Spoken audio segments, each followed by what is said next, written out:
માત્ર જન્મ આપવાથી સંતાનની પાછળ પોતાનું નામ લખવાથી માતા પિતા નથી થઈ જતા. આજકાલ હું જોઉં છું એરપોર્ટ પર પ્રવાસ કરતી હોઉં, બીજા બધા લોકોને જોતી હોઉં, તો મમ્મી અને પપ્પા બંને તું રાખ, હવે તું રાખ, હવે તું રાખ, હવે તું રાખ. એક જ સંતાન હોય. એમણે કહ્યું મારે 6 કાકા ને એક ફોઈ. આટલા 6-7 બાળકોનો વસ્તાર આટલો સુંદર રીતે એમના દાદીએ મોટો કર્યો, સંસ્કારનું સિંચન કર્યું. હવે એક બાળક હોય છે ને, એ મોટું કરવું માતા પિતાને ભારે પડે છે. ઘણી વાર માં જમાડે ત્યારે મોબાઈલ પકડાવી દે. નહીં ગમે મારી વાત, પણ મારે કહેવી જ છે. અને જ્યારે માતા પિતાની વાત થતી હોય ત્યારે તો બાળ ઉછેરની વાત થવી જ જોઈએ. જમતી વખતે બાળકને મોબાઈલ પકડાવી દે કે ઝટપટે જમી લે, અને પછી જ્યારે 14-15 વર્ષનું છોકરું જમતી વખતે મોબાઈલ લે ને ત્યારે મમ્મી એવું કે ફોન મૂકી દે. પણ ટેવ તો તમે જ પાડી. આ નાનું હતું ત્યારે જમાડવા માટે તમે જ ટેવ પાડી. હવે તમે ના પાડો છો કારણ કે તમને અચાનક રિયલાઇઝ થયું છે કે આ બધું બદલી નાખવું છે. તમે વિચાર કરો, આ તરફના જેટલા સૌરાષ્ટ્ર તરફના પટેલોને જેટલાને હું ઓળખું છું, જે લોકો અમેરિકા ગયા, કમાયા, ખૂબ સુંદર, જેમણે પોતાનો પરિવાર ત્યાં રોપ્યો, એવું હું તો કહીશ, એ બધાએ પાછા આવીને પોતાના મૂળમાં પાણી રેડ્યું છે. દરેકે દરેક. એના જુઓ, આ તરફના બધા ગામો તમે જુઓ. હું એનાના ઉદ્ઘાટન પ્રસંગે આવેલી, અને મને ખબર છે આ લેવા પટેલનું જ્યારે સંમેલન થાય છે ત્યારે તમને ખબર પડે, કોઈની 8 મોટેલ ને કોઈની 15 મોટેલ ને કોઈની પાસે આટલા સબવે ને કોઈની પાસે આટલા ડંકીન, અને એ બધાની વચ્ચે પીરસતા હોય. એ બધાની વચ્ચે તમને કે બેન લાવો તમારો સામાન ઉપર લઈ જાઉં, અને ત્યારે તમને ખબર પડે કે આ કોણ છે. આ સહજતા. અત્યારે પણ ઉદયભાઈ બોલતા હતા તો કેટલી સરળતા, કઈ દંભ નહીં, કઈ દેખાડો નહીં, કશું એમને બતાવી નથી દેવું, કઈ સાબિત નથી કરી દેવું. મને એવું લાગે છે કે આ વિસ્તારના સંસ્કાર છે.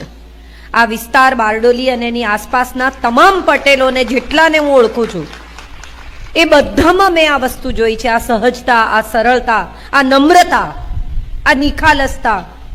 અને એ ક્યાંથી આવે છે? કૂવામાં હોય તો અવાડામાં આવે. એમના મા બાપે આ જ શીખવ્યું છે, અને માટે કદાચ માતા પિતાનું ઋણ અદા કરવું એ બહુ મોટી વાત છે. કોણ છે મા બાપ? આવો સવાલ થાય. શેને માટે ઋણ અદા કરવાનું? એ તો બાયોલોજીકલ એક્સિડન્ટથી છોકરું થઈ ગયું, હવે છોકરું ઉછેર્યું, થયું તો મોટું તો કરવું પડે ને, એમ થોડી છોડી દેવાય. એવું ખરેખર આ જગતમાં છે? વાર્તાઓ કીધી હોય રામાયણ મહાભારતની, શ્લોક બોલાવતા શીખવ્યા હોય. આજે પણ તમે જુઓ, નાનું 1.5 વર્ષનું બાળક હોય ને ઘરમાં દાદા દાદી હોય ને, તો એ ગાયત્રી મંત્ર, નમઃ શિવાય, જે કરતા શીખે.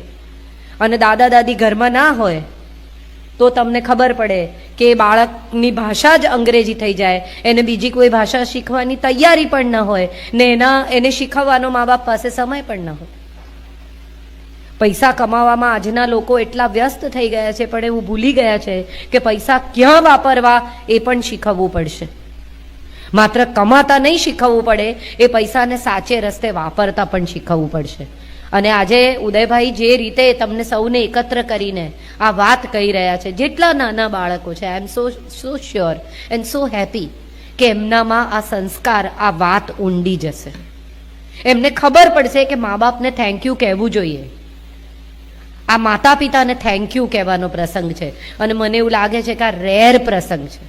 આપણે કોઈ દિવસ મમ્મી પપ્પાને થેન્ક યુ નથી કહેતા. આપણને મોટા કર્યા, ભણાવ્યા, ગણાવ્યા. જ્યારે બોલી નહોતા શકતા ત્યારે મા ભાષા સમજતી હતી. તમે કાનમાં દુખે છે, પેટમાં દુખે છે, ભૂખ લાગી છે, ઊંઘ નથી આવતી, આ બધું માને સમજાતું હતું. છોકરું તો રડે ખાલી, મમ્મીને ખબર પડે કે એ કેમ રડે છે. પપ્પા સાયકલ ચલાવતા શીખવે, થોડી વાર પાછળ પકડી રાખે અને પછી છોડી દે. ખરેખર આમ જ સંતાનને મોટું કરવામાં આવે છે. થોડી વાર એનો હાથ પકડી રાખે ને પછી દુનિયાની સાથે સંઘર્ષ કરવા માટે છોડી દે.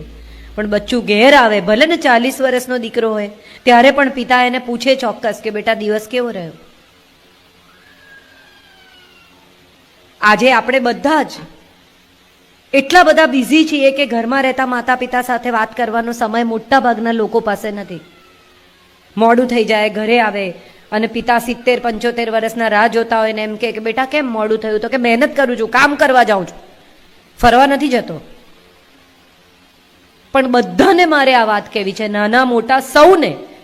જે દિવસે કેમ મોડું થયું એવું પૂછનારી વ્યક્તિ નહીં હોય ને, એ દિવસે બહુ યાદ આવશે.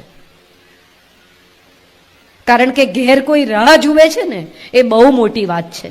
આપણને આ વાતની કલ્પના એટલા માટે નથી કે આપણી પાસે એ વ્યક્તિ છે. કોઈ રાહ જુએ છે તો ઘરે આવવાનું મન થાય છે. બહારથી જ તાળું ખોલવાનું હોય ને તો એ ઘર મકાન બની જાય, ઘર રહે જ નહીં. એ ઘર ઘર છે કારણ કે ત્યાં કોઈક એવું છે જે તમારા પાછા ફરવાની પ્રતીક્ષા કરે છે.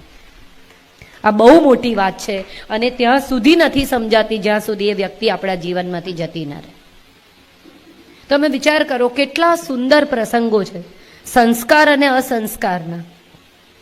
આપણા રામાયણના, મહાભારતના આ કેવા પ્રસંગો આપણને શીખવે છે. જ્યારે કૃષ્ણને મળવા જાય છે દુર્યોધન અને અર્જુન, હવે યુદ્ધ થવાનું છે, મદદ માંગવા ગયા છે. એક પગ પાસે બેઠો, એક માથા પાસે બેઠો. પગ પાસે અર્જુન બેઠો કારણ કે ખૂબ નમ્ર છે, ભગવાનના પગ પાસે બેસાય. દુર્યોધન માથા પાસે બેઠો કારણ કે અહંકારી છે, ઈશ્વર જાગે છે અને પહેલા પગ પાસે બેઠેલાને જુએ છે. આ પણ બહુ સમજવાની વાત છે કે જે પગ પાસે બેઠું છે ને એ પહેલું દેખાય છે, જે માથા પાઠે બેઠું છે એ પહેલું નથી દેખાતું. તમે નીચા હશો તો પહેલા દેખાશો. અર્જુનને પૂછે છે કે એક તરફ હું ને બીજી તરફ મારી આખી સેના નારાયણી, શું જોઈએ તમને? હું શસ્ત્ર નહીં ઉપાડું, ન્યાસ્તિ શસ્ત્ર અયુધ્યમાન, શસ્ત્ર નહીં ઉપાડું, યુદ્ધ નહીં કરું, બોલ તને શું જોઈએ છે? અને ત્યારે અર્જુન કહે છે કે મને તો તમે જોઈએ, મને સેનાનું કંઈ કામ નથી, તમે શસ્ત્ર ઉપાડો ન ઉપાડો. હમણાં ઉદયભાઈએ કહ્યું કે પપ્પા ક્યારેક કન્ફ્યુઝ થઈ જાય છે. પપ્પા કન્ફ્યુઝ થાય કે પપ્પા સંપૂર્ણપણે સજાગ હોય. પપ્પા બેઠા છે ને આપણી વચ્ચે છે ને, એ જ સમયે એમનું સન્માન કરવું ને એ બહુ મોટી વાત છે. એમના ગયા પછી તખ્તીઓ મુકાવો ને મંદિરોમાં દાન કરો ને એનાથી શું, એમને શું ફરક પડે? મને તો તમે જોઈએ, અર્જુન કહે છે.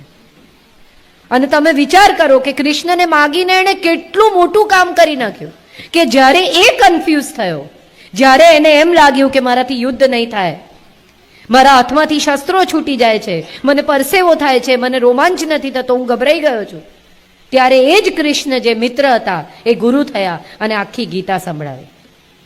કલાબેને ગીતામાં બહુ મોટું કામ કર્યું છે, આપણે સૌ જાણીએ છીએ.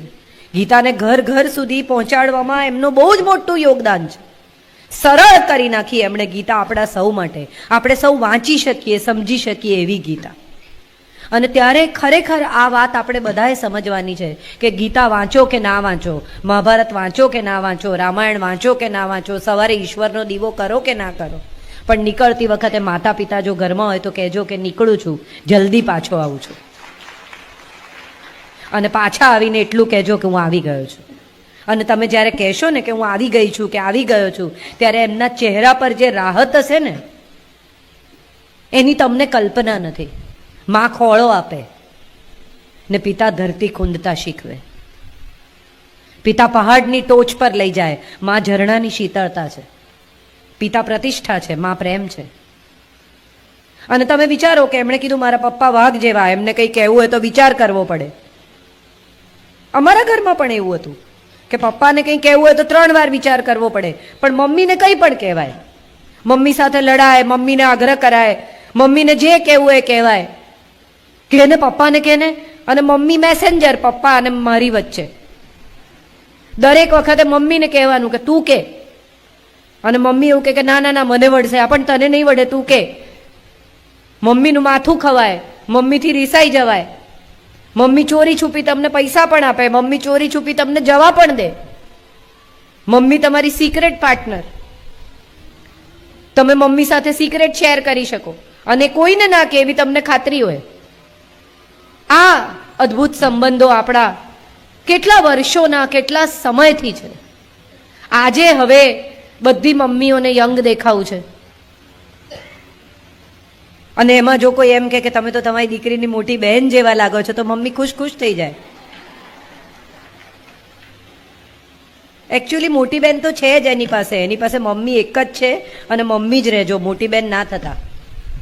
કારણ કે એની પાસે આખા જગતમાં એક જ માં છે અને માએ માં જ રહેવાનું છે.